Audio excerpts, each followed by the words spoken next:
नमस्कार। स्वागत है आपका एक बार फिर हमारे YouTube चैनल दी इन्फिनाइट शो में। आइए आज सुनते हैं कलम के सिपाही मुंशी प्रेमचंद जी द्वारा लिखी कहानी कायर। युवक का नाम केशव था, युवती का प्रेमा। दोनों एक ही कॉलेज के और एक ही क्लास के विद्यार्थी थे। केशव नए विचारों का युवक था, जात पात के बंधनों का विरोधी। प्रेमा पुराने संस्कारों की कायल थी, पुरानी मर्यादाओं और प्रथाओं में पूरा विश्वास रखने वाली। लेकिन फिर भी दोनों में गाढ़ा प्रेम हो गया था और यह बात सारे कॉलेज में मशहूर थी। केशव ब्राह्मण होकर भी वैश्य कन्या प्रेमा से विवाह करके अपना जीवन सार्थक करना चाहता था। उसे अपने माता पिता की परवाह न थी, कुल मर्यादा का विचार भी उसे स्वांग सा लगता था। उसके लिए सत्य कोई वस्तु थी तो प्रेम थी, किंतु प्रेमा के लिए माता पिता और कुल परिवार के आदेश के विरुद्ध एक कदम बढ़ाना भी असंभव था। संध्या का समय है। विक्टोरिया पार्क के एक निर्जन स्थान में दोनों आमने सामने हरियाली पर बैठे हुए हैं। सैर करने वाले एक एक करके विदा हो गए, किंतु ये दोनों अभी वहीं बैठे हुए हैं। उनमें एक ऐसा प्रसंग छिड़ा हुआ है जो किसी तरह समाप्त नहीं होता। केशव ने झुंझला कर कहा, इसका यह अर्थ है कि तुम्हें मेरी परवाह नहीं है। प्रेमा ने उसको शांत करने की चेष्टा करके कहा, तुम मेरे साथ अन्याय कर रहे हो केशव, लेकिन मैं इस विषय को माता पिता के सामने कैसे छेड़ूं, यह मेरी समझ में नहीं आता। वे लोग पुरानी रूढ़ियों के भक्त हैं। मेरी तरफ से कोई ऐसी बात सुनकर मन में जो जो शंकाएं होंगी उसकी तुम कल्पना कर सकते हो। केशव ने उग्र भाव से पूछा, तो तुम भी उन्हीं पुरानी रूढ़ियों के गुलाम हो?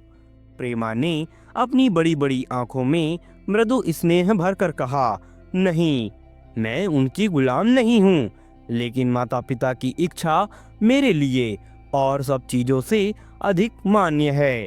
तुम्हारा व्यक्तित्व कुछ नहीं है, ऐसा ही समझ लो।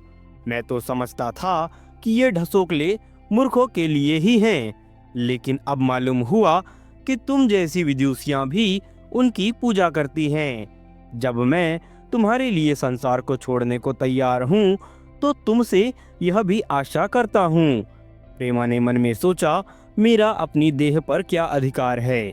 जिस माता पिता ने अपने रक्त से मेरी सृष्टि की है और अपने स्नेह से उसे पाला है, उनकी मर्जी के खिलाफ कोई कदम करने का उसे कोई हक नहीं। उसने दीनता के साथ केशव से कहा, क्या प्रेम स्त्री और पुरुष के रूप में ही रह सकता है, मैत्री के रूप में नहीं? मैं तो आत्मा का बंधन समझती हूँ।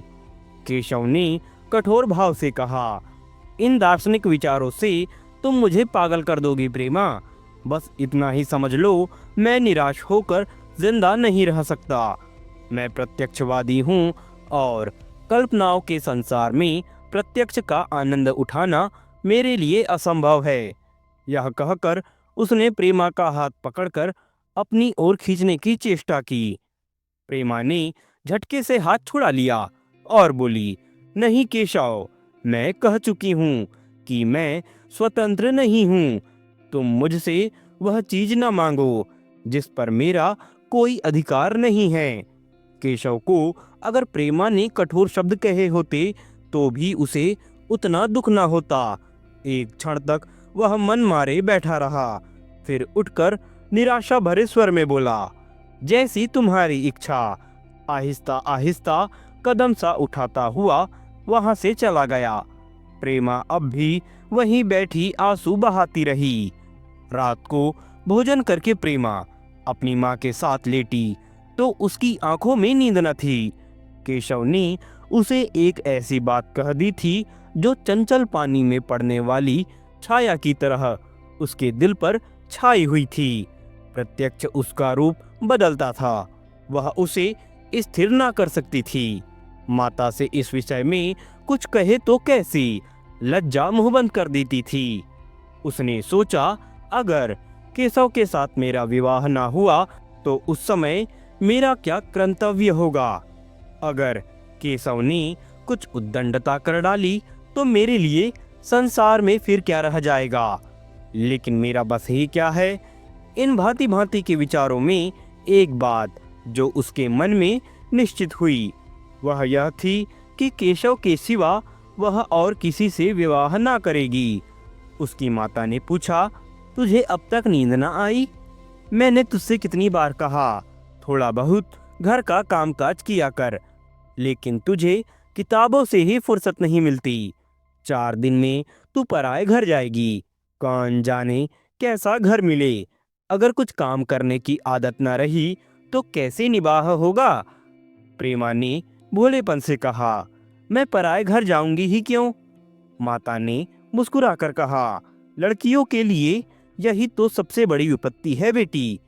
माँ बाप की गोद में पलकर ज्यों ही सियानी हुई दूसरे की ही हो जाती है। अगर अच्छे प्राणी मिले तो आराम से जीवन कट गया, नहीं रो रो कर दिन काटना पड़ा। सब कुछ भाग्य के अधीन है। अपनी बिरादरी में तो मुझे कोई घर नहीं भाता। कहीं लड़कियों का आदर नहीं, लेकिन करना तो बिरादरी में ही पड़ेगा। ना जाने यह जात पात का बंधन कब टूटेगा।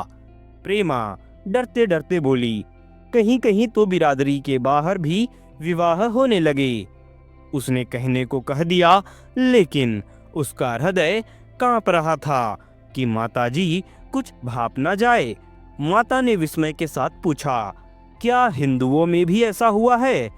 फिर उसने आप उस प्रश्न का जवाब भी दिया, और 2-4 जगह ऐसा हो भी गया तो उससे क्या होता है।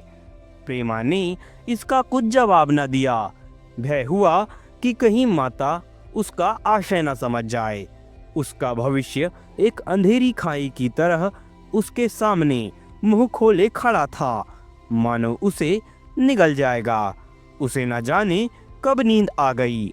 प्रातःकाल प्रेमा सोकर उठी तो उसके मन में एक विचित्र साहस का उदय हो गया था। सभी महत्वपूर्ण फैसले हम आकस्मिक रूप से कर लिया करते हैं, मानो कोई दैवी शक्ति उनकी ओर ले जाती है।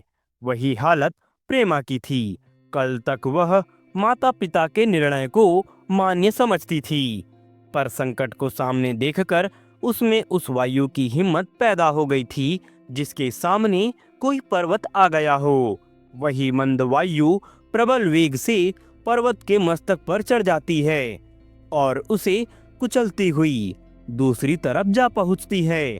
प्रेमा मन में सोच रही थी, मानो यह देह माता पिता की है, किंतु आत्मा तो मेरी है।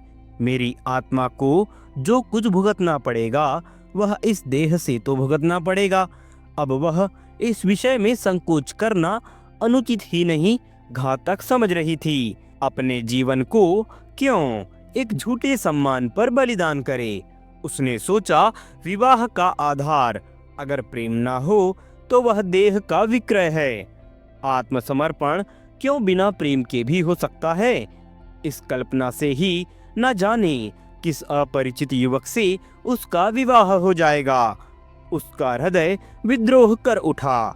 वह अभी नाश्ता करके कुछ पढ़ने जा रही थी कि उसके पिता ने प्यार से पुकारा, मैं कल तुम्हारे प्रिंसिपल के पास गया था, वे तुम्हारी बड़ी तारीफ कर रहे थे। प्रेमा ने सरल भाव से कहा, आप तो यूं ही कहा करते हैं। नहीं, सच। यह कहते हुए उन्होंने अपनी मेज की दराज खोली और मखमली चौखटों में जड़ी हुई एक तस्वीर निकालकर उसे दिखाते हुए बोले, यह लड़का ICS के इम्तिहान में प्रथम आया है। इसका नाम तो तुमने सुना होगा। बूढ़े पिता ने ऐसी भूमिका बांध दी थी कि माँ उसका आशय समझ ना सकी, लेकिन प्रेमा भांप गई। उनका मन तीर की भांति लक्ष्य पर जा पहुंचा। उसने बिना तस्वीर की ओर देखे ही कहा, नहीं, मैंने तो उसका नाम नहीं सुना। पिता ने बनावटी आश्चर्य से कहा, क्या तुमने उसका नाम ही नहीं सुना? आज के दैनिक पत्र में उसका चित्र और जीवन वृतांत छपा है। प्रेमा ने रुखाई से जवाब दिया, होगा, मगर मैं तो उस परीक्षा का कोई महत्व ही नहीं समझती। मैं तो समझती हूँ जो लोग इस परीक्षा में बैठते हैं वे पल्ले सिर के स्वार्थी होते हैं। आखिर उनका उद्देश्य इसके सिवा और क्या होता है कि अपने गरीब निर्धन दलित भाइयों पर शासन करें और खूब धन संचय करें। यह तो जीवन का कोई ऊंचा उद्देश्य नहीं है। इस आपत्ति में जलन थी, अन्याय था, निर्दयता थी। पिता ने समझा था प्रेमा यह बखान सुनकर लट्टू हो जाएगी। यह जवाब सुनकर तीखे स्वर में बोले, तू तो ऐसी बातें कर रही है जैसे तेरे लिए धन और अधिकार का कोई मूल्य ही नहीं। प्रेमा ने ठिठाई से कहा, हाँ, मैं तो इसका मूल्य नहीं समझती। मैं तो आदमी में त्याग देखती हूँ। मैं ऐसे युवकों को जानती हूँ जिन्हें यह पद जबरदस्ती भी दिया जाए तो स्वीकार ना करेंगे। पिता ने उपहास के ढंग से कहा, यह तो आज मैंने नई बात सुनी। मैं तो देखता हूँ कि छोटी छोटी नौकरियों के लिए लोग मारे मारे फिरते हैं। मैं जरा उस लड़के की सूरत देखना चाहता हूँ जिसमें इतना त्याग हो। मैं तो उसकी पूजा करूँगा। शायद दूसरे अवसर पर यह शब्द सुनकर प्रेमा लज्जा से सिर झुका लेती, पर इस समय उसकी दशा उस सिपाही की सी थी जिसके पीछे खाई हो और आगे बढ़ने के सिवा उसके लिए कोई मार्ग न था। अपने आवेश को संयम से दबाती हुई, आंखों में विद्रोह भरे, वह अपने कमरे में गई और केशव के कई चित्रों में से वह एक चित्र चुनकर लाई जो उसकी निगाह में सबसे खराब था और पिता के सामने रख दिया। बूढ़े पिताजी ने चित्र को उपेक्षा के भाव से देखना चाहा, लेकिन पहली दृष्टि ही में उसने उन्हें आकर्षित कर लिया। ऊंचा कद था और दुर्बल होने पर भी उसका गठन स्वास्थ्य और संयम का परिचय दे रहा था। मुख पर प्रतिभा का तेज न था, पर विचारशीलता का कुछ ऐसा प्रतिबिंब था जो उसके मन में विश्वास पैदा करता था। उन्होंने उस चित्र की ओर देखते हुए पूछा, यह किसका चित्र है? प्रेमा ने संकोच से सिर झुकाकर कहा, यह मेरे ही क्लास में पढ़ते हैं। अपनी ही बिरादरी का है? प्रेमा की मुख मुद्रा धूमिल हो गई। इसी प्रश्न के उत्तर पर उसकी किस्मत का फैसला हो जाएगा। उसके मन में पछतावा हुआ कि व्यर्थ में मैं इस चित्र को यहाँ लाई। उसमें एक क्षण के लिए जो दृढ़ता आई थी वह इस पैने प्रश्न के सामने कातर हो उठी। दबी हुई आवाज में बोली, जी नहीं, वह ब्राह्मण है। और यह कहने के साथ ही क्षुब्ध होकर कमरे से निकल गई, मानो यहाँ की वायु में उसका गला घुटा जा रहा हो, और दीवार की आड़ में होकर रोने लगी। लाला जी को तो पहले ऐसा क्रोध आया कि प्रेमा को बुलाकर साफ साफ कह दें, यह असंभव है।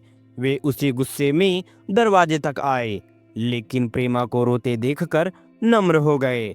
इस युवक के प्रति प्रेमा के मन में क्या भाव थे यह उनसे छिपा ना रहा। वे स्त्री शिक्षा के पूरे समर्थक थे, लेकिन साथ ही कुल मर्यादा की रक्षा भी करना चाहते थे। अपनी ही जाति के सुयोग्य वर्ग के लिए अपना सर्वस्व अर्पण कर सकते थे, लेकिन उस क्षेत्र के बाहर कुलीन से कुलीन और योग्य से योग्य वर्ग की कल्पना भी उनके लिए असहनीय थी। इससे बड़ा अपमान वे सोच ही ना सकते थे। उन्होंने कठोर स्वर में कहा, आज से कॉलेज जाना बंद कर दो। अगर शिक्षा कुल मर्यादा को डुबोना ही सिखाती है तो कुशिक्षा है। प्रेमा ने कातर कंठ से कहा, परीक्षा तो समीप आ गई है। लाला जी ने दृढ़ता से कहा, आने दो, और फिर अपने कमरे में जाकर विचारों में डूब गए। 6 महीने गुजर गए। लाला जी ने घर में आकर पत्नी को एकांत में बुलाया और बोले, जहाँ तक मुझे मालूम है केशव बहुत ही सुशील और प्रभावशाली युवक है। मैं तो समझता हूँ प्रेमा इस शोक में घुल घुल कर प्राण दे देगी। तुमने भी समझाया, मैंने भी समझाया, दूसरों ने भी समझाया, पर उस पर कोई असर ही नहीं होता। ऐसी दशा में हमारे लिए और क्या उपाय है? उनकी पत्नी ने चिंतित भाव से कहा, कर तो दोगे, लेकिन रहोगे कहाँ? ना जाने कहाँ से यह कुलक्षणी मेरी कोख में आई। लाला जी ने भवें सिकुड़कर कहा, यह तो 1000 दफा सुन चुका, लेकिन कुल मर्यादा के नाम को कहाँ तक रोए। चिड़िया का पर खोलकर यह आशा करना कि वह तुम्हारे आंगन में ही फुदकती रहेगी भ्रम है। मैंने इस पर ठंडे दिल से विचार किया है और इस नतीजे पर पहुंचा हूं कि हमें इस आप धर्म को स्वीकार कर लेना चाहिए। कुल मर्यादा के नाम पर मैं प्रेमा की हत्या नहीं कर सकता। दुनिया हंसती हो हंसे, मगर वह जमाना बहुत जल्द आने वाला है जब ये सभी बंधन टूट जाएंगे। आज भी सैकड़ों विवाह जात पात के बंधनों को तोड़कर हो चुके हैं। अगर विवाह का उद्देश्य स्त्री और पुरुष का सुखमय जीवन है तो हम प्रेमा की उपेक्षा नहीं कर सकते। वृद्धा ने क्षुब्ध होकर कहा, जब तुम्हारी यही इच्छा है तो मुझसे क्या पूछते हो? लेकिन मैं कह देती हूँ कि मैं इस विवाह के नजदीक ना जाऊंगी, ना कभी इस छोकरी का मुंह देखूंगी। समझ लूंगी जैसे और सब लड़के मर गए वैसे यही भी मर गई। तो फिर आखिर तुम क्या करने को कहती हो? क्यों नहीं उस लड़के से विवाह कर देते? उसमें क्या बुराई है? वह 2 साल में सिविल सर्विस पास करके आ जाएगा। केशव के पास क्या रखा है? बहुत होगा किसी दफ्तर में क्लर्क हो जाएगा। और अगर प्रेमा प्राण हत्या कर ले तो कर ले। तुम तो उसे और शह देती हो। जब उसे हमारी परवाह नहीं तो हम उसके लिए अपने नाम को क्यों कलंकित करें? प्राण हत्या करना कोई खेल नहीं है, यह सब धमकी है। मन घोड़ा है, जब तक उसे लगाम ना दो पूरे हाथ पर भी ना रखने देगा। जब उसके मन का यह हाल है तो कौन कहे केशव के साथ ही जिंदगी भर निबाह करेगी। जिस तरह आज उससे प्रेम है उसी तरह कल दूसरे से हो सकता है। तो क्या पत्ते पर अपना मांस बिकवाना चाहते हो? लाला जी ने स्त्री को प्रश्नसूचक दृष्टि से देखकर कहा, और अगर वह कल खुद जाकर केशव से विवाह कर ले तो तुम क्या कर लोगी? फिर तुम्हारी कितनी इज्जत रह जाएगी? वह चाहे संकोच वश या हम लोगों के लिहाज से यूं ही बैठी रहे, पर यदि जिद पर कमर बांध ले हम तुम कुछ नहीं कर सकते। इस समस्या का ऐसा भीषण अंत भी हो सकता है। यह इस वृद्धा के ध्यान में न आया था। यह प्रश्न बम के गोले की तरह उसके मस्तिष्क पर गिरा। एक क्षण तक वह अवाक बैठी रही, मानो इस आघात ने उसकी बुद्धि की धज्जियां उड़ा दी हो। फिर पराभूत होकर बोली, तुम्हें अनोखी ही कल्पनाएं सोचती है। मैंने तो आज तक कभी भी नहीं सुना किसी कुलीन कन्या ने अपनी इच्छा से विवाह किया है। तुमने ना सुना हो, लेकिन मैंने सुना है और देखा है, और ऐसा होना बहुत संभव है। जिस दिन ऐसा होगा उस दिन तुम मुझे जीती ना देखोगे। मैं यह नहीं कहता कि ऐसा होगा ही, लेकिन होना संभव है। तो जब ऐसा होना है तो इससे तो यही अच्छा है कि हम ही इसका प्रबंध करें। जब नाक ही कट रही है तो तेज छुरी से क्यों न काट लें। कल केशव को बुलाकर देखो क्या कहता है। केशव के पिता सरकारी पेंशनर थे, मिजाज के चिड़चिड़े और कृपण। धर्म के आडंबरों में ही उनके चित्त को शांति मिलती थी। कल्पना शक्ति का अभाव था, किसी के मनोभाव का सम्मान न कर सकते थे। वे अब भी उस संसार में रहते थे जिसमें उन्होंने अपने बचपन और जवानी के दिन काटे थे। नवयुग की बढ़ती हुई लहर को वे सर्वनाश कहते थे, और कम से कम अपने घर को दोनों हाथों और दोनों पैरों का जोर लगाकर उससे बचाए रखना चाहते थे। इसलिए जब एक दिन प्रेमा के पिता उनके पास पहुँचे और केशव से प्रेमा के विवाह का प्रस्ताव किया, तो बूढ़े पंडित जी अपने आप में ना रह सके। धुंधली आंखें फाड़कर बोले, आप भंग तो नहीं खा गए हैं? इस तरह का संबंध और चाहे जो कुछ हो विवाह नहीं है। मालूम होता है आपको भी नए जमाने की हवा लग गई। बूढ़े बाबूजी ने नम्रता से कहा, मैं खुद ऐसा संबंध नहीं पसंद करता। इस विषय में मेरे भी वही विचार हैं जो आपके, पर बात ऐसी आ पड़ी है कि मुझे विवश होकर आपकी सेवा में आना पड़ा। आजकल लड़के और लड़कियां कितने स्वेच्छाचारी हो गए हैं, यह तो आप जानते ही हैं। हम बूढ़ों के लिए अब अपने सिद्धांतों की रक्षा करना कठिन हो गया है। मुझे भय है कि कहीं ये दोनों निराश होकर अपनी जान पर न खेल जाएं। बूढ़े पंडित जी जमीन पर पांव पटकते हुए गरज उठे, आप क्या कहते हैं साहब? आपको शर्म नहीं आती? हम ब्राह्मण हैं और ब्राह्मणों में भी कुलीन। ब्राह्मण कितने ही पतित हो गए हों, इतने मर्यादा शून्य नहीं हुए कि बनिए बक्कलों की लड़की से विवाह करते फिरें। जिस दिन कुलीन ब्राह्मणों में लड़कियां ना रहेंगी, उस दिन यह समस्या उपस्थित हो सकती है। मैं कहता हूँ, आपको मुझसे यह बात करने का साहस कैसे हुआ? बूढ़े बाबूजी जितना ही दबते थे उतना ही पंडित जी बिगड़ते थे। यहाँ तक कि लाला जी अपना अपमान ज्यादा ना सह सके और अपनी तकदीर को कोसते हुए चले गए। उसी वक्त केशव कॉलेज से आया। पंडित जी ने तुरंत उसे बुलाकर कठोर कंठ से कहा, मैंने सुना है तुमने किसी बनिए की लड़की से अपना विवाह कर लिया है। यह खबर कहाँ तक सही है? केशव ने अनजान बनकर पूछा। आपसे किसने कहा? किसी ने कहा। मैं पूछता हूँ, यह बात ठीक है या नहीं? अगर ठीक है और तुमने अपनी मर्यादा को डुबाना निश्चय कर लिया है, तो तुम्हारे लिए हमारे घर में कोई स्थान नहीं। तुम्हें मेरी कमाई का एक धेला भी नहीं मिलता। मेरे पास जो कुछ है वह मेरी अपनी कमाई है। मुझे अख्तियार है कि मैं उसे जिसे चाहूं दे दूं। तुम यह अनीति करके मेरे घर में कदम नहीं रख सकते। केशव पिता के स्वभाव से परिचित था। प्रेमा से उसे प्रेम था। वह गुप्त रूप से प्रेमा से विवाह कर लेना चाहता था। बाप हमेशा तो बैठे ना रहेंगे। माता के स्नेह पर उसे विश्वास था। उस प्रेम की तरंग में वह सारे कष्टों को झेलने के लिए तैयार मालूम होता था। लेकिन जैसे कोई कायर सिपाही बंदूक के सामने जाकर हिम्मत खो बैठता है और कदम पीछे हटा लेता है, वही दशा केशव की हुई। वह साधारण युवकों की तरह सिद्धांतों के लिए बड़े बड़े तर्क कर सकता था। जबान से उसमें अपनी भक्ति की दोहाई दे सकता था, लेकिन इसके लिए यातनाएं झेलने की सामर्थ्य उसमें न थी।